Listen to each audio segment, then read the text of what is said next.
habits is very important. The way I became a good shooter was by creating a routine for myself, by starting with form shots, by focusing on following through, keeping my guide hand up, and just keeping my form up every single time. My first connection with Dr. Dish first came in high school. When my high school coach really introduced me to it late nights when there was no coaches around or any trainers around.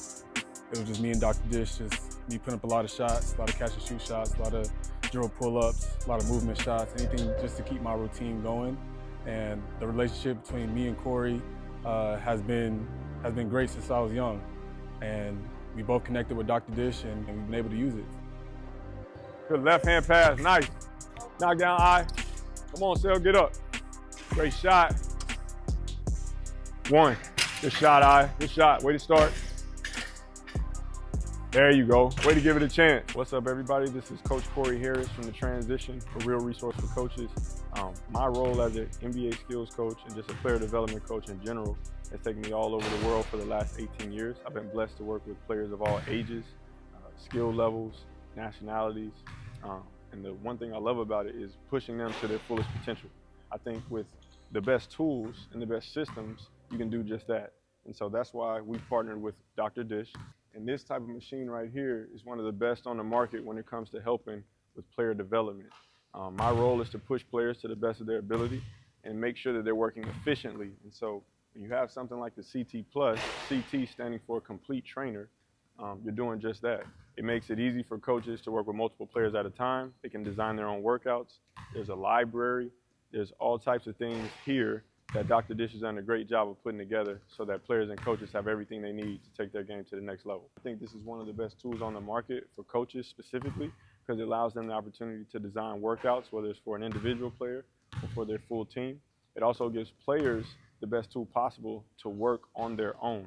Most of their improvement is not made in the gym with a coach controlling everything. It's in an environment where their imagination can take flight, and they can also customize it based on what they're seeing they need to improve on in the game. So the Dr. Dish CT Plus or the Complete Trainer Plus is one of the best tools that you can invest in today. All right. So I'm going to try to walk you guys through the setup for the Dr. Dish CT Plus. It's pretty standard, but it does have some new bells and whistles on it, so I'll try to be clear. First thing you want to do is make sure that your wheels are unlocked so that you can roll the machine underneath the basket if that's where you want to start off at. When it comes to making sure that the net is raised, you want to start by pulling the poles up until you see the metal piece click in these holes. Once you've got the 4 poles up, all the way up on all 4 sides, you want to then go here and you're going to push down. It's got like a lever system. Make sure you got space away from the basket. Otherwise, you won't be able to lift it up. And you know that you've got it all the way down when now you are able to easily slide this little safety latch through right there. I'm then going to align my machine up under the basket. Before I go further, if I want to count my shots, you got to put our shot counter underneath the rim. Make sure that it goes over the net. And it drops right in these 2 posts. I want to make sure that it's connected with the power source. And I want to tighten it up so that it doesn't rattle too much and shake. I then want to make sure that I adjust the strength of the throwing arm before I cut the machine on and get to work. Each number shows a progression of power. So the lower the number, the shorter the pass, the higher the number, the further the machine will be able to throw the pass. Now, once I've got the machine aligned where I want it to be at, I'm then going to make sure that I lock my wheels down so the machine doesn't roll around once we start using it. I've got my power source already connected to the machine, to the wall. Now we're ready to work.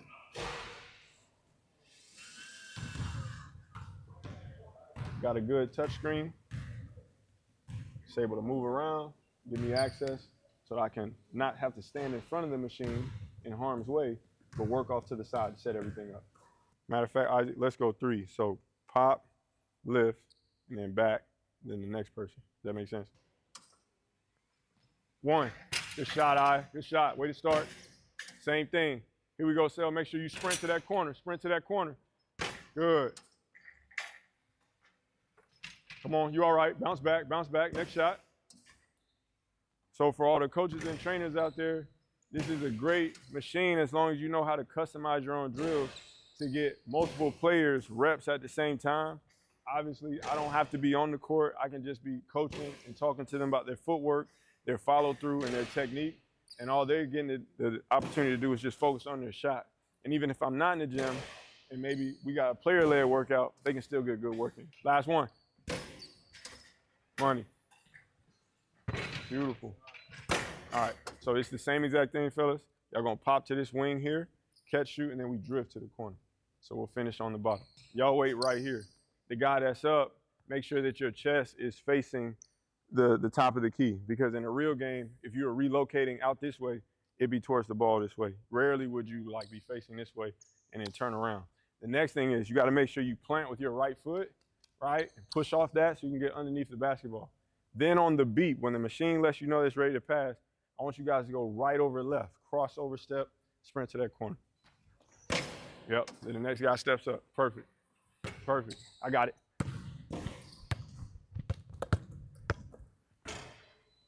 One thing, coaches, you definitely got to be ready for any long rebounds if you are working with players on the machine, just so they can make sure that they're not having to focus on chasing rebounds.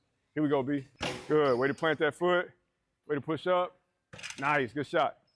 Corner. Good, Sel. Way to set yourself up for the next rep. You good, push up. Good feet, good feet.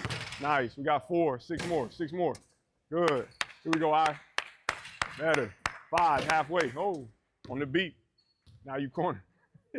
I got you, bro. I got you. You can always look at the blue light too. It's got 2 sensors to let you know. You got sound and you got visual. Now we're combining what we just did on that side with lifts and drifts. You guys are gonna start from the short corner area or maybe even close to the dunker spot. I want crossover step, sprint to the deep corner, left foot plant, get under it. After that first shot, we're now lifting uphill, free throw line extended, catch and shoot 3, and then we're coming right back to where we started in the corner. All right, here we go. I feel like I'm wasting folks' time. Just took your rep, B. Stay there, catch, shoot again, yep. Perfect, then lift. Good. And right back to the corner. Then Marcel, make sure you pop out right after this. Yep, you out, you out. Knock down. Think it's sending you uphill now, uphill. Yep. Good. Drift right back to that corner. Perfect. Here you go, B. You flashing. I got you, I. Appreciate you. Biggest thing, coaches, you want to make sure your players get the opportunity to make shots off the move from 3. A lot of guys, they get in the gym, they just shoot stand still, catch and shoot 3s. We try to make sure that we're incorporating the movements that they're going to do in the game. So flashing out to 3 from the mid-range, lifting from the corner, maybe on a shake-up in a ball screen situation, or even drifting to the corner in a baseline drive. Game time. Beautiful. All right, so we showed you guys a little bit of how I would get some players in some catch and shoot situations with them moving without the ball. Now we're going to incorporate driving and kicking. So I'm going to have a player on the wing, a player on the opposite wing. This is great for multi-positional workouts. I'm going to be in the middle. I'm going to be the reversal guy. So I want to have the machine actually fire a pass out to me at the top of the key. When I catch it, I'll swing it to Isaac. He always does a great job as a wing of catching it on the move. So we want to incorporate that into the workout where when he catches it and drives baseline, he's going to actually use the Dr. Dish machine as a help side defender. So when he gets to the block, it's like the big is stepping up and taking away his layup. Now he's got to keep that ball in his left hand. Find Marcel with the baseline drive, baseline drift kick. Marcel will get a catch and shoot 3 from the corner. Because Isaac did not cross the midline of the court, he would then relocate back out this way. I will then catch the second pass from the Dr. Dish. Isaac will be busy relocating back out to this corner. Well, I will then spray it to him, and he'll get his own catch and shoot 3. Marcel will then take the spot over here in the back of this line, whereas Isaac will then find his way to the opposite side of the court. So the rotations are pretty simple. If you got 3, 4, 5 players, this should be something that you could do. Ain't nothing but a little bit extra work. Good handle. Nice.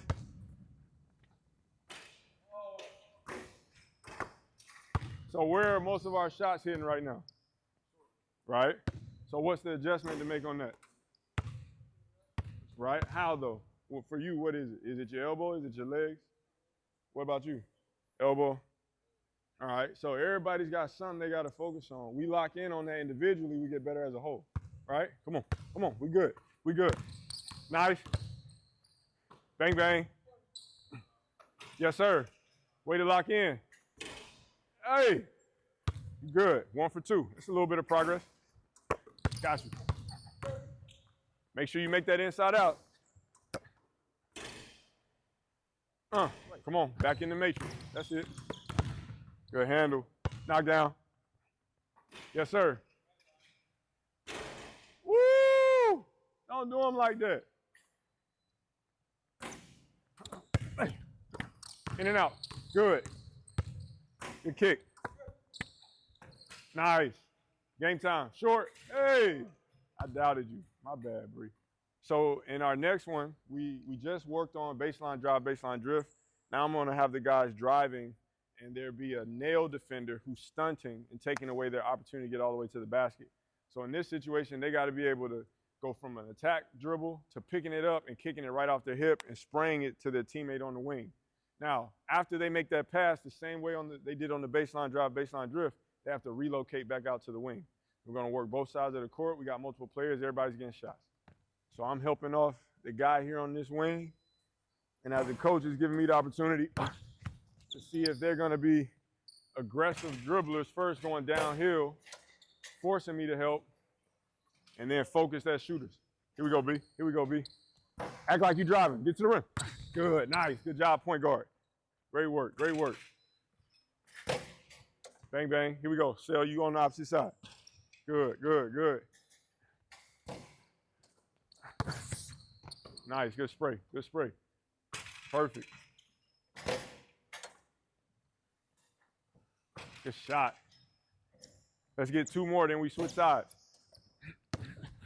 Nice. Good. Game. Here we go. Come on. Drive it. Rim. Yes. Good. Way to look at the basket. Coaches, it's super important that when your player attacks middle, that he looks to score first. The pass will be there if he's an aggressive driver. Make sure you drive the score. If he's driving the pass, the defense plays with their hands out. That's 2 in a row. Make it 3 in a row. Out passing is game time. We out. Beautiful. Nice, Sel. Beautiful. This is a great action because it happens a lot of times in the game. We're actually going to operate out of what's called a split action. So me as a coach, I'm just going to try to get these guys open with a pin down. I'm also going to be a guy that's playmaking from the middle of the floor. Maybe you as a coach, you have a big who likes to pass from the post.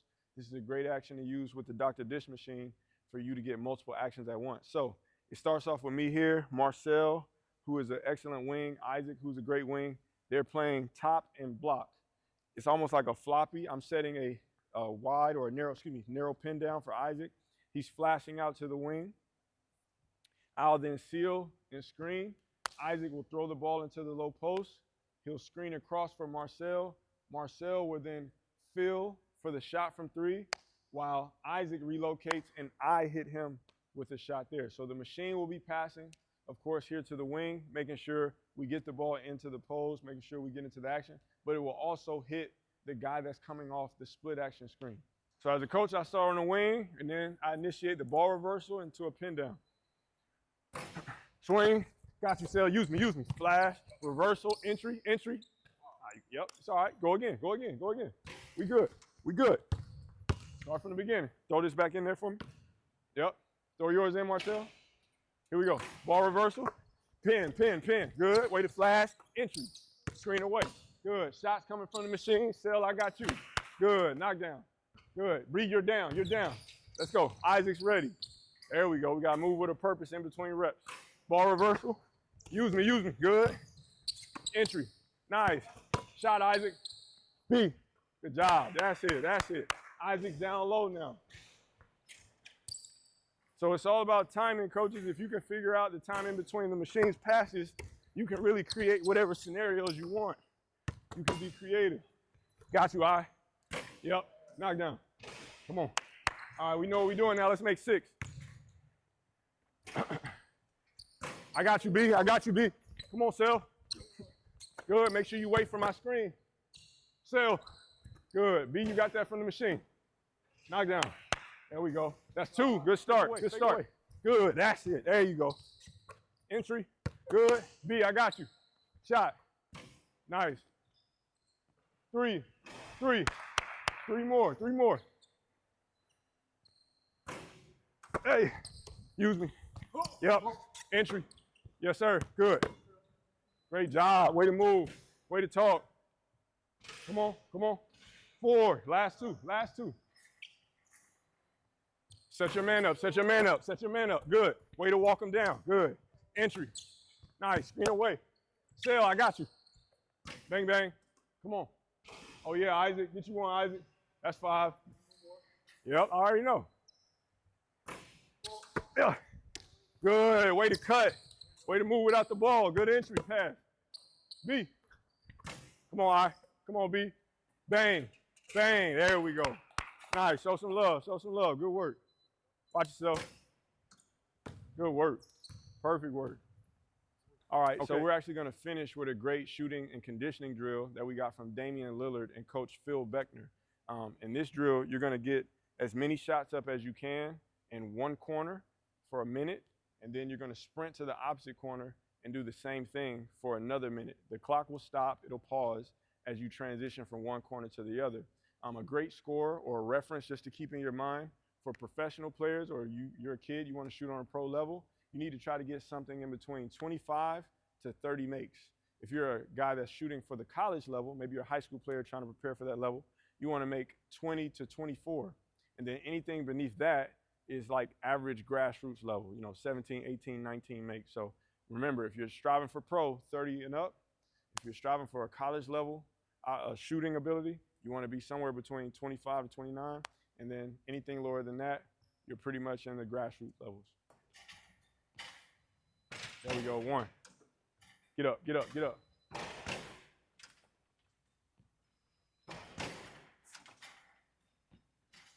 2. Push up, push up. Nice. Good way to test the player's upper body strength. Nice eye. They shoulder dexterity, they core. Come on, come on. You're doing good. Good. Nice eye. Here we go, here we go. Sprint, sprint, sprint, sprint. Good work, good work. This CT Plus has been very crucial in my NBA journey. 20 seconds, 20 seconds. After practices, late nights when there's no trainers or no coaches available, me individually, I love to go to the gym and just get on a Dr. Dish machine and put up a lot of shots, a lot of efficient shots, catch and shoots, drill pull-ups, just anything to keep my shooting routine straight. 3, 2, 1. Yeah.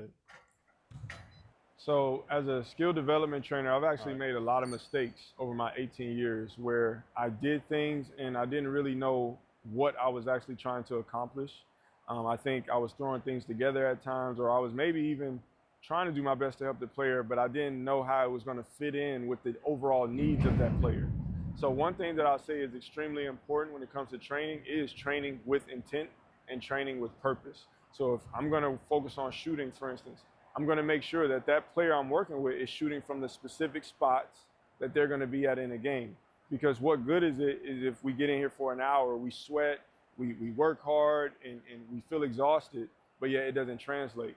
So I think the number one thing is knowing exactly what you're trying to accomplish, why you're trying to accomplish it, and making sure that it's pertinent to what that player needs before they get back into the game. When it comes to implementing a shooting machine like the Dr. Dish CT Plus into your team sessions or your individual sessions, I would say that you need to spend just as much time as you do, working out or trying to help your players get better, to actually sit down and prepare how you're going to help your players get better. And one of those things that I like to do is think about what's in my toolbox. Do I have assistant coaches? How much time do I have in practice? And with a tool like the Dr. Dish, I also want to think about how can this make my workout more efficient? So if I have a machine that can rebound and pass, then obviously it's going to free me up to be more creative and move around more as a coach, maybe create some actions and some scenarios that help everybody get more involved. If I want to maybe take the machine from underneath the basket, I can also use it as a jug, like in football where they have receivers catching the passes from the machine that spits the ball out to them. Now I can have players going to the rim and the machine is throwing them the passes, or maybe post players sealing on the low block and the machine is delivering the entry pass. All of those things flow from your creativity as a coach, but it starts with being prepared. So my advice when it comes to using this in your team sessions is just take the time to think about the capabilities you would have if you could almost like duplicate yourself as a coach, because that's what this machine helps you to do. You can be in multiple places at one time. And then the last thing I'll add is this machine has a lot of like already downloaded, preloaded workouts in it. So take the time to explore it. Like dive into the workouts, look at some of the stuff that the other coaches have put on this amazing machine and this amazing product, and just go crazy. Like, don't be afraid to copy those who have found success doing things in a way that works. It'll help you out a lot. My biggest advice for all of the skill development coaches and trainers out there when it comes to how to approach year-round skill development is understand the needs of the player based on the different seasons that they're in. The game of basketball is year-round now, but it's not exactly the same from January to December. So when players are in season, you need to try to take a more of a collaborative approach and focus on what they're being asked to do within their team system. If you got a kid who's a spot-up shooter who plays defense full court and his job is to rebound and run the floor, then that should be how you approach making him or her better in season. It doesn't really require you to recreate the wheel or do anything super creative. Obviously, you should still tinker and add some things that maybe that player is a little bit weak at so that they are being developed and their game is growing and they're not feeling boxed in. But we want them to be good at the 90%. We want them to be efficient in the areas where they're demanded to be good so that they could be on the court versus overemphasizing the 10% that they're honestly not being asked to do right now. Then when it comes to off-season workouts, like primarily summertime, that's where you need to start thinking about how to take the next step. And also from a conditioning standpoint, that's where you need to make sure you're pushing them, because the greatest skill set is conditioning. More than anything, if a player is in shape, if a player is strong, then that player actually will outperform their skill set sometimes when they go against someone else who's not conditioned. So that's my bit of advice for skill development coaches when it comes to a year-round perspective. I think that's a great place to start. There's obviously ways you can go deeper, but I think that'll help you out a lot in your program.